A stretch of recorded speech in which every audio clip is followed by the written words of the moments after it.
Continuing with our La Excellence Yojana series, we will be covering today the Chapter 9, Our Water Heroes, from October edition of Yojana 2022.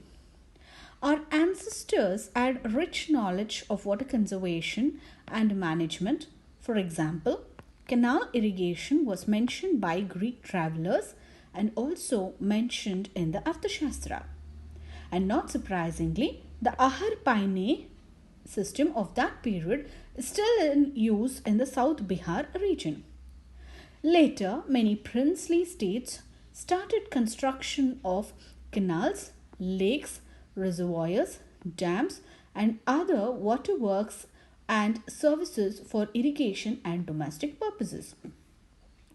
History has numerous contributions by many capable Indian engineers, water warriors, and unsung heroes who have discovered the origin of rivers and planned, designed, and implemented a variety of water structures. Let us see the contribution of water heroes during the British colonial period. The Ajal Satyagrahas, many protests were organized to demand the access of water for all the sections of the society. Unreasonable taxes were imposed on the use of water, also caused many irritants, since lands and forests are intrinsically linked to water. Many protests were carried out on the theme of Jal Jangal Jameen, especially in the tribal areas. Here I have given you an image of Ajal Satyagraha which was held in Chhattisgarh. The Koya revolt was started against the Muttadars or the Zamindars, who formed a chain of rent collectors from the colonial rulers in the year 1862. The tribals attacked the colonial masters under the leadership of Tamanna Dora in 1879. In 1922-24, this movement synchronized with the non-cooperation and civil disobedience movement under the leadership of Alluri Sita Ramaraju in the West Godavari district. Komaram Bhim, from the year 1901 to 40, was a revolutionary leader in Hyderabad state from the Gond tribes. He is credited for coining the slogan Jal Jangal Jameen, that is translated as water for his land, which symbolized a sentiment against encroachment and exploitation. The water services, besides water-related protests and building water structures, another category of efforts were made by the people, which included activities like exploring virgin areas to identify water resources, carrying out service and investigations for the planning of water schemes and establishing institutions.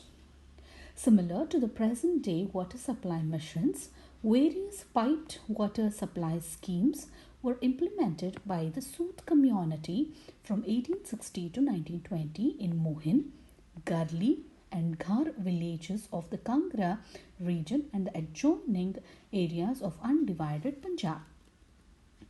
Maharaja Ranjit Singh was the first ruler in Punjab who brought or thought of large-scale utilization of canal water for the irrigation of crops. Under Maharaja Ranjit Singh, both the perennial and inundation canals were excavated and expanded in the early 19th century. Under the Kingdom of Lahore, inundation canals were excavated particularly in the southwest, in Multan and Dirajat, and took their supply from the rivers of Satluj, Chenab and Indus. Rai Bahadur Sir Ganga Ram was a civil engineer and architect.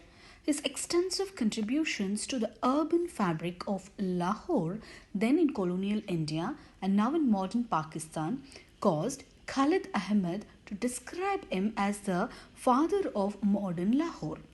He converted 20,000 acres of barren and unirrigated land in undivided India into fertile fields irrigated by water lifted by a hydroelectric plant and running through 1,000 miles of irrigation channels, all constructed at his own cost.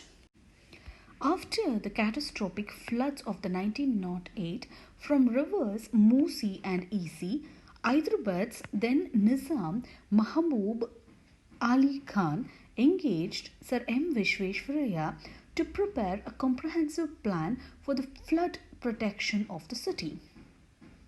Kadakwesla Dam on the Mutha River near Pune and the associated reservoir known as Kadakwesla Lake were also constructed by Sir M Visweeshwaraya. It's a main source of water for Pune and its suburbs even today. Kanwar Sen Gupta, also known as the father of Indira Gandhi Canal. He gave a vision to build this canal in 1914. Indira Gandhi Canal is the longest canal in India and the largest irrigation project in the world. Many water harvesting and water conservation structures were built by the princely states rulers in the 19th century when many famines occurred in India. In order to tackle the famine and recurring droughts, large-scale construction of canals and wells were taken up. Artificial lakes and tanks were mainly constructed in southern India. Rania Kul irrigation system was reconstructed by the Rani of Kangra. In addition to providing irrigation water, Kuls used to meet all the water needs of the villages they flowed through. Sarkari Bagicha Ki Bavdi, Indore, was made by Devi Ahilya Bai Holkar in around 1835 at the time of the construction of the Baneshwar temple.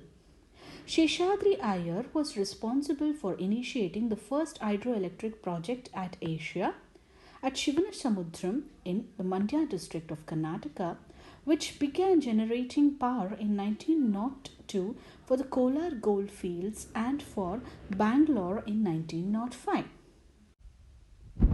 Under the water structures, Tikkonnahalli Reservoirs between 1930 to 34 was constructed by Chamarajendra Wadiyar VII of Mysore at the confluence of Arkavati and Kumudavati rivers. It is used by the Bangalore Water Supply and Sewage Board as a major source of drinking water. The Nizam Sagar is the oldest dam in Telangana, which was built by the 7th Nizam of Hyderabad, that is Mir Osman Ali Khan, and designed by engineer Ali Nawaz Jung Bahadur. It was built in 1931 over the Manjira River, which is a tributary of Godavari in Hyderabad. The first hydroelectricity project in Kerala was established during the reign of Chittiri Tirumal Balarama Varma, commissioned during 1940 and 43. To conclude, even though India suffered for 200 years under the British colonial rule, its spirit to fight through the difficult periods never wavered. Like a phoenix, India rose from its dark past to hold a prominent place in the world at present.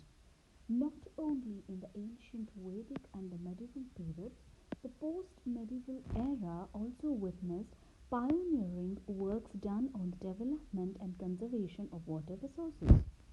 Many water development and water conservation works were carried out parallel with the freedom struggle by Indian engineers, freedom fighters, men of the princely states, and other unsung heroes which have left everlasting footprints in India.